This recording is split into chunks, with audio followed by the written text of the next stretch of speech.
Сәлем достар, сіз енеден топ-5 тапшыруын қуарысыз. Мен Зиле һәм біз башлыйбыз. Киттік. Бізден Евровидение 2021 конкурсы башлана һәм бұл шыннан да тарихи вақиға. Конкурс 1956 елдан берлі бара. Бүгін мен сізні менімше қызықлы болған топ-5 Евровидение жеңушісі білен таныстырашақмын. Лиз Амси бірінші Евровидениенің жеңушісі. Бірінші жеңуінен соң ол Евровидениеде тағын 2 тапқыр қатнашқан, ләкин башқа призлы орындар олмаған. Лиз өзінің гастроллерін 1945 елда Парижда башлый. Абба группасы олар 1974 елда озған Евровидениенің жеңушілері.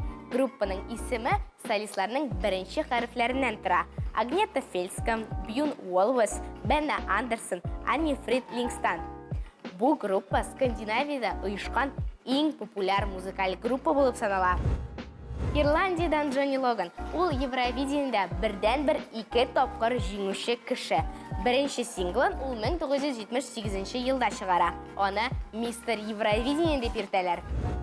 Россия Евровидение конкурсында небары 1 тапқыр ғына жеңді һәм ол жеңуні бізге 2008 елда Дима Билан алып қайтты. Дима Билан Евровидение конкурсында Believe жерін жырлады. Қызықлы факт, Дима Билан жершінің псевдонимі ғына болса, қазір ол өзінің паспортында да Дима Билан болып тұра.